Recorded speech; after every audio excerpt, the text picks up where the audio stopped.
Galactus is awesome. This shouldn't really be news to anyone. Personally speaking, it is the single card I've been most excited to play ever since Marvel Snap launched. Its ability has the coolest animation in the game, and it's really, really strong.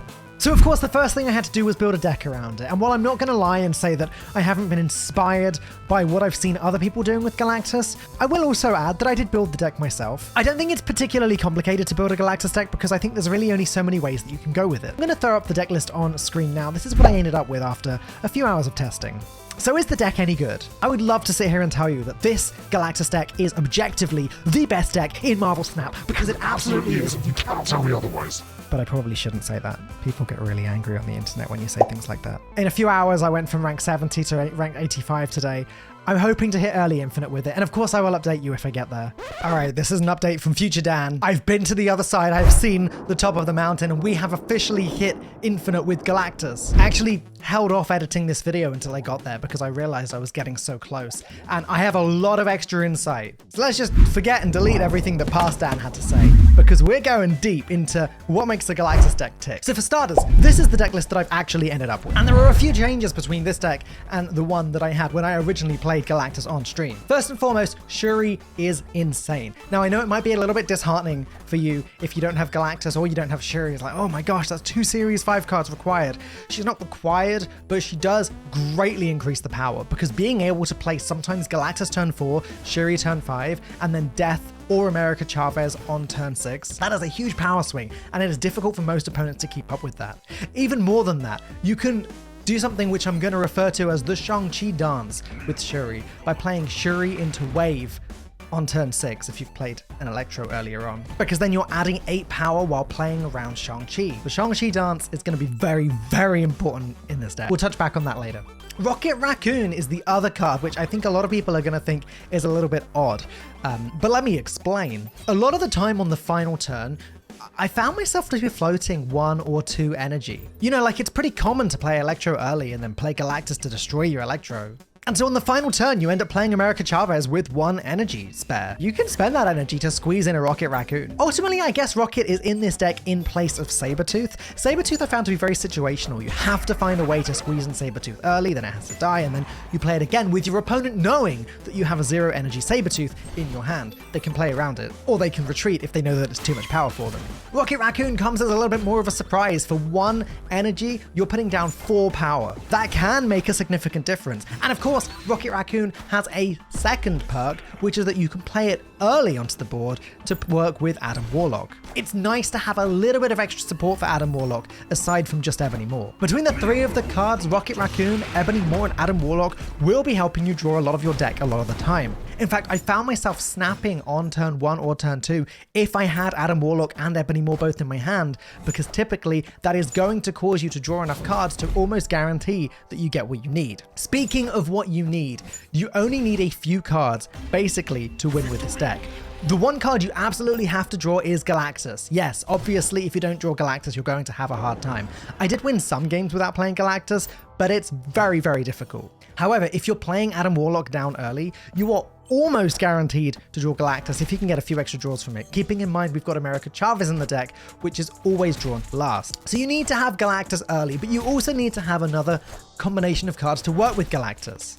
The worst of these combinations of cards, which can still win you the game consistently, is Green Goblin and Hobgoblin. If you can get both of those into a lane and you can somehow not broadcast to your opponent that you're going to play Galactus, then you can just win by clogging up their lane with those cards and then playing Galactus after. The better strategy is to ramp out Galactus early and then play your heavy hitters after. I found that the best way to do this while playing around Shang-Chi is to play Galactus into a lane that you're slightly losing on, preferably on turn 4, and then on turn 5 play Shuri, and then turn 6 play Death and America Chavez, or Death and another cheap card, or America Chavez and Rocket, etc, etc. Shuri doubling the power of the card that you play on the final turn means that it's hard for your opponent to keep up with that 18 power America Chavez or that 24 power Death. And because you're losing when you start, it means that your opponent can't Shang-Chi whatever it is that you play. So for that reason, Wave and Electro are vital, but you don't need both of them. You just need to draw one of them. Wave is great because you can play her on turn 3 and then jam Galactus down on turn 4. Electro is good in a different way. You can play it whenever you want, essentially. You can then play Galactus on turn 5, and because Galactus destroys the Electro, you no longer have to suffer through Electro's ongoing effect, and you can still play multiple cards per turn. I think I've covered everything here. Death is obviously very good with Galactus because she gets very cheap after you play Galactus, because Galactus does destroy a bunch of cards typically. And Shang-Chi's in the deck because, alright, let's talk about the Shang-Chi dance. As I said, ideally with Galactus, you want to play him on a location where you're currently losing. This is why the goblins I sometimes find a little bit awkward.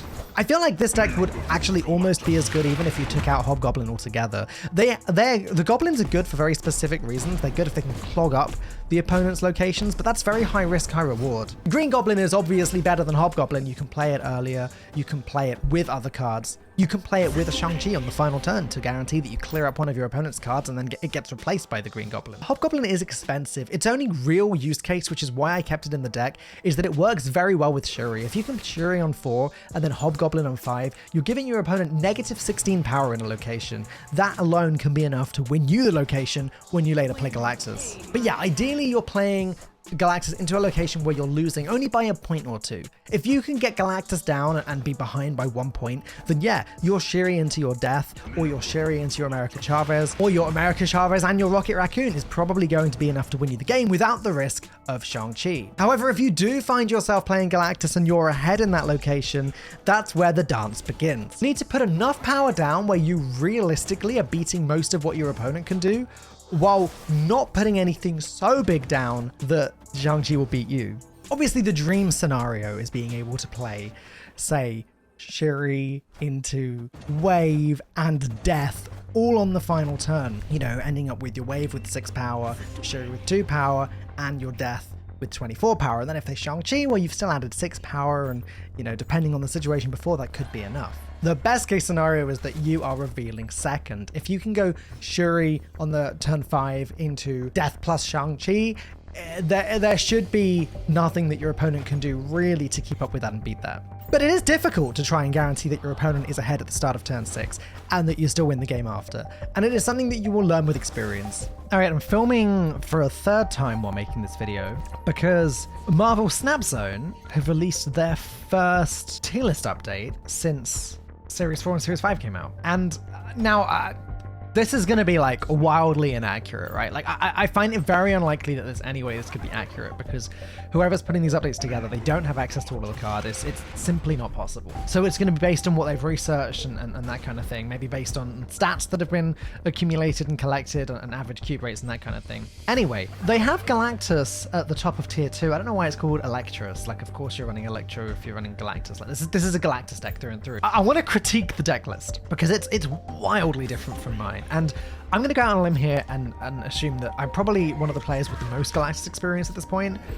I hit the booster pack. I hit the booster pack twice playing Galactus, like 2 days where I just jammed him all day, and I've hit Infinite with Galactus already. So like, I think I'm quite good with it. I'm going to explain why I don't like some of these cards. There are some of these cards that I do like, which I'll point out. For example, Leader, I was going to mention as a substitute myself. I think if you're not running Shuri, I think Leader is actually a great alternative for the final turn play to try and get the upper hand on your opponent. Destroy, Professor X, Hood, Viper, Electro. You know, these are all cards that are leading to like a secondary win condition, which is fine. The one card that I actively do not like in Galactus decks is Spider-Man. Spider-Man's a fantastic card, really cool, really fun. I don't think it works in Galactus. Here's the logic, okay? You play Galactus turn 4, you play Spider-Man turn 5, your opponent can't do anything turn 6, you win. And it's like, yeah, that's true. Enjoy your 1 cube, maybe your 2 cubes, and have a good day. I like to play a Galactus deck where you can win 4 cubes or 8 cubes easily and consistently, and that's how I got to Infinite. I wasn't winning 1 or 2 cubes at a time for the most part. I was winning between 4 and 8. If you're playing Spider-Man in a Galactus deck, you are never getting more than 2 cubes. 4 if you're really lucky and both players snapped early. But your opponent isn't going to play the final turn if you've played Spider-Man. There's no point, they know they've lost. And getting your opponent to play the final turn, but playing the final turn better than your opponent, is where the true potential in Marvel Snap comes in. I do not like Spider-Man, and most of the lists I've seen are running Spider-Man. I think it's wrong. The other thing I actively dislike about this deck list is there's no Ebony Maw and Adam Warlock. The thing is, a lot of these deck lists seem to think, oh, you can't always rely on Galactus, so you need to have a second win condition, like Destroyer. You don't need to have a second win condition. If you've got Ebony Maw and Adam Warlock in the deck, you're going to draw so many cards so much of the time, you should almost always draw Galactus. On the few occasions where you don't draw Galactus, big deal, retreat. Again, you'll lose 1 cube. But with the deck built the way that I've got it built, more often than not, when you're winning, you're going to be gaining 4 or 8 cubes. I'm not a huge fan of this deck list in Marvel Snap Zone tier list. I do feel like a lot of players just still aren't tapping into the true Galactus potential, and I hope this video, if you have the card, especially if you have Shuri as well, I hope this video helps you get there. Also, there's no Shang-Chi in this deck, and in my opinion, that's criminal. Shang-Chi is a must-have for a Galactus deck. Let's talk locations. There are some locations with a Galactus deck that just win you the game outright, no question. In fact, I would argue there are some locations with a Galactus deck that win you the game with 8 cubes outright with no question, because your opponent will think they're gonna win and then you drop the bomb on them. I know that a lot of Galactus decks have run very specific set of cards. The Goblins obviously are a big Galactus broadcast, but also I've seen decks with Spider-Man, a Psylocke, and other cards which frankly I don't actually think are that good in a Galactus deck. But thanks to the setup that we have, a lot of the time they won't be expecting Galactus. Therefore, when the Space Throne comes up, I'm telling you, it is just a free 8 cubes. Here's what you do, okay? You play Green Goblin on the Space Throne as early as you can. As long as that lands, just sit back, relax, enjoy, and do nothing. Well, don't do nothing. Play intentionally bad cards. Play your Ebony Maw into a lane where your opponent's going to be able to win that lane easily. Play your Hobgoblin accidentally on a lane where your opponent's already filled up the location, or where they'll be filling it up on the same turn as your Hobgoblin. Just make mistakes. Then on the final turn, your opponent thinks that they've won because they're going to have won 2 out of the 3 lanes, and then you just Galactus on the Space Throne and you win. The only way they can actually stop that, I believe, is debris. And even then, they have to do it before the final turn. If you reach the final turn and your opponent has a Goblin in the Space Throne and you have a space in your side of the Space Throne, you just win. It is that simple. Okay, I tell a lie. They could Wong Silver Surfer to buff the Goblin twice, so you tie. That's possible. Let's talk about Wong and the Silver Surfer. In fact, let's talk about specific matchups, because Galactus has a lot of good matchups. Galactus struggles against decks that just play good, fair, medium-sized cards. Occasionally a Sarah deck will get the upper hand on you. You know, if they can fill up the final location and put enough power and also Shang-Chi you. Like that's possible. That's the kind of thing that deck would do. Destroy decks also can get the upper hand on you. If they're also running death and you happen to not draw your Shang-Chi, or you happen to be behind at the start of the final turn, or you happen to not draw your own death, then they can get the upper hand on you, sure. But there are some decks where you have a crazy advantage. Enter Patriot decks. Patriot decks that were once the top of the metagame, the creme de la creme. They're playing their Patriot, they're playing their Mystique, heck, they're playing their Onslaught. They're not going to do anything if they're destroyed at the end of the game. And it's the same with Silver Surfer. If they're filling up one of their locations with Broods and you drop Galactus before they get the chance to play their Silver Surfer, that's it. They just clogged up their board with nothing. I think Galactus is strong against Silver Surfer in general. You know, you just have to be careful and make sure that you're flipping your Galactus before your opponent can flip their Wonged Silver Surfer. But against Patriot, they don't have a chance. They'll play their Patriot. They'll play their Mystique. They'll think that they're going to win, and then you will pull the rug out from under them. And that's kind of what Galactus does best. He's really good at pulling the rug out from under him. A lot of the time your opponent will retreat as soon as you play Galactus, fine, fair enough. But a lot of the time they will not expect the Shuri death or the death Shang-Chi that you play on the final turn, and they will think that what they have is strong enough to beat you. And they will be mistaken. Another location which I feel like is pretty much a guaranteed win with Galactus is Bar Sinister. And to a lesser degree, Sinister London. Bar Sinister is nutty because you can play Electro or Shuri there, and it's pretty much a guaranteed win either way. Obviously, you have to draw Galactus. True. But again, this is Marvel Snap and you're running Adam Warlock. You will be drawing Galactus most of the time. But my goodness, you play Electro into Bar Sinister on turn 3. You can play Galactus on turn 4. You destroy all of the Electros, and for the rest of the game, you have 4 extra energy. That's strong, but Shuri's even stronger. You play Shuri into Bar Sinister. It doesn't even really matter what your opponent does. You just wait until the final turn, you jam Galactus. It's gonna have 48 power. A 48 power Galactus that destroys the other locations. It is unreal. Of course, you can do similar things with Sinister London. In fact, Sinister London has the extra advantage of being particularly good with the Green Goblin and the Hobgoblin too. You can really start to clog up your opponent's board and make a really good informed decision as to where to play your Galactus. But I'm telling you, Bar Sinister and the Space Throne, that's exactly what you want to see. Other locations worth shouting out, Oscorp Tower is pretty good for your Electro and even your Ebony Maw, because you can force your opponent to have these negative ongoing effects. If you give your opponent Electro, great, you get to keep the extra energy, they can only play one card each turn. That's fantastic. If you give your opponent Ebony Maw, then it's like, okay, great, your opponent can't play anything else there now. That's going to be the Galactus game at the end of the game. The Raft is a pretty nice deck to play with Galactus because your opponent tends to hurriedly fill the Raft as fast as possible. And I don't know how many Raft games you've played in the past, but what happens a lot of the time is that whoever fills up the Raft first isn't actually trying to win that location. They're just trying to claim their big free thing so that they can easily win the other two locations. And if your opponent fills up the Raft with rubbish, you can just Galactus that lane and it's going to be yours. And your opponent isn't even going to get to play their big thing because the other locations don't even exist anymore. I like cloning Vats just for creating multiple green goblins, or again, you can play 2 Electros in a row and then Galactus the following turn. That works well too. Project Pegasus, Elysium, Limbo, any of the locations that allow you to get out Galactus easier without needing the ramp cards are obviously extremely helpful. And speaking of Limbo, Limbo is particularly fun because when you play Galactus in one of the other locations, it blows up the Limbo and it deletes the final turn. This is certainly a location where you can put Green Goblin and Hobgoblin in one of the other zones and then play Galactus in that zone, blowing up Limbo. And as your opponent will have thought there was another turn coming, they're probably not going to be playing around Galactus on turn 6. I don't know if I worded that very well. Limbo is just really fun to mess with and destroy before the 7th turn. That's all. Luke's Bar and Death Domain are great for blowing up Electro. Isle of Silence is great for not having to suffer Electro's downside. Murder World is great for blowing up your Electro on turn 3. That seems to be a pattern with a lot of these locations. Negative Zone's great with the Goblins. Sakar can be fun because sometimes Galactus can just come down in one of the first turns. In fact, I had a game where my opponent got their Morph pulled out from Sakar and their Morph turned into my Galactus. That was helpful. I quite like the Wakandan Throne and Shuri's Lab. Any location that makes your big cards bigger really do benefit your death, especially if you've played your own Shuri first. The Peak is pretty fun to play with Galactus himself because it becomes a 3-cost 6 power card. Much easier to get him down and win the game that way. Oh, and World Ship's pretty fun because it's the game playing Galactus for you in your Galactus deck.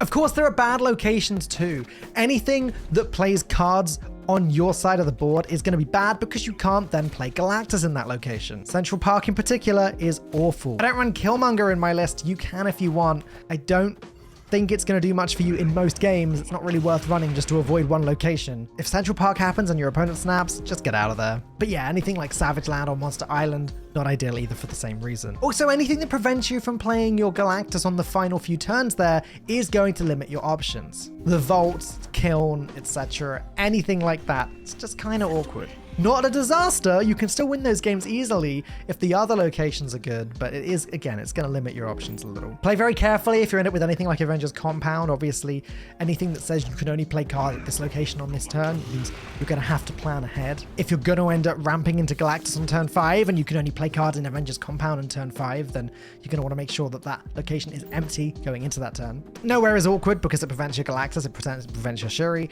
it prevents your Electro, etc. Again, not going to lose the game, just a bit awkward. It's when you get multiple of these bad locations in the same game where it could start to cause you some trouble. Mindscape's actually a pretty fun one with this deck. I like Mindscape because what I tend to do is I tend to make sure that my hand is unplayable for my opponent. So if I Galactus, I don't blow up too many cards so the death remains too expensive. I have cards like Adam Warlock and Ebony Maw that aren't really doing anything. I play the good stuff, and then on the final turn I'm drawing America Chavez anyway because of its effect. So like, just see what else my opponent's got. And also with Mindscape, you can sort of, you'll know what your opponent's got in the hand, bar one card, so you can sort of know if you've won or if they've got a chance to beat you. You can retreat if you've lost. Bar with no name is pretty annoying with this deck. I'm not gonna lie. Again, that's a location you're pretty much gonna have to avoid as we don't have a way of changing that location and we don't have a way, usually, of putting negative cards on the side of the board. Yeah, bar with no name is a bit of a problem. I think that's the key ones that need to be shouted out. Let's talk about deck substitutes. Personally, I feel like Ebony Maw and Adam Warlock are really necessary. If you're not going to be able to run both of those cards, you're probably going to want to run a different deck. Oh, Ebony Maw's pool 2, isn't he? Yeah, Adam Warlock is pretty necessary, and you can't run Ebony Maw without Adam Warlock. It defeats the purpose. The same with Electro and Wave. I know that this is a lot of Series 3 cards, but hey, you're probably building up a decent Series 3 collection by now. I'm hoping that you can run these 3 cards. Green Goblin maybe isn't quite as necessary as the others, although it's obviously fantastic, very, very strong. If you have to take out more Adam Warlock, Green Goblin, Electro, or Wave, Some substitutes you could consider are Sabretooth, Wolverine, Iceman, Scorpion, and anything else that appears on screen now that I thought of after filming and before editing. The big point of contention here is Shuri. A lot of you won't have Galactus and Shuri together, I get that. If you don't have Shuri, again, Sabretooth would be my #1 recommendation to sub her out for. Sabretooth is what I was running at first. It's pretty strong, it's just a lot more predictable than Shuri is. Lastly, snapping. Please, please snap. Seriously, you can get a lot of free cubes just by snapping with this deck. A lot of Marvel Snap players play a little bit passively in that area, in my opinion. I'm going to release a whole video soon about snapping on turn 1 and why sometimes it is a very positive thing to do. As I keep seeing discussions online about how snapping on turn 1 is always bad, which it isn't, by the way. But generally, if you have Ebony War and Adam Warlock in your hand on turn 1, you snap. If you have Galactus and Wave or Galactus and Electro in your hand on turn 1, you snap. Yes, sometimes locations will screw you. Often, they won't. Whew, I think that's everything that you could possibly want to know about this Galactus deck. Again, I hit Infinite with this deck on the 11th of December. That is just under a week into the season. It's bittersweet because now I find when I hit Infinite in Marvel Snap, my motivation to play drastically decreases because there's no leaderboards or anything after that. It's sort of like, hey, what now? But still, I'm glad I could share this deck list with you. I hope you can have fun with it. I hope that you can get the cards for it. And if not, at the very least, I hope you've enjoyed the gameplay. Whew. Any questions about Galactus, hit me up. Any deck suggestions about Galactus, hit me up. I'd love to hear them. I'd love to help. Well, oh boy, what a long video. I don't know about you, but I'm exhausted. Firstly, I just want to address the elephant in the room. Brand new card just coming out today or tomorrow. Null? Yeah, could be pretty good in Galactus deck, right? Sort of. I think running America Chavez is too important because it means you're drawing from an 11 card deck until turn 6 and you're more likely to get your Galactus early. So I don't think you can cut America. And in which case, I don't know where Null really fits in. Yeah, it's going to be huge after Galactus has blown up so many other cards. But at the same time, it's so much less versatile than Death. And it's so much weaker to Shang-Chi. Frankly, while the card's probably okay in the deck, I think the other options are better. All right, done for real this time. The next 20 minutes contain some of my very best Galactus wins and also most humiliating losses. So chill out, leave it up in the background, or you can peace out now if you want. But I'm telling you, some of these are so good, I'm gonna make shorts out of them. Oh, and if you made it this far into the video, I guess you probably enjoyed it. A sub to the channel would mean a lot. Let me know in the comments if you'd like more long form videos like this. Until next time.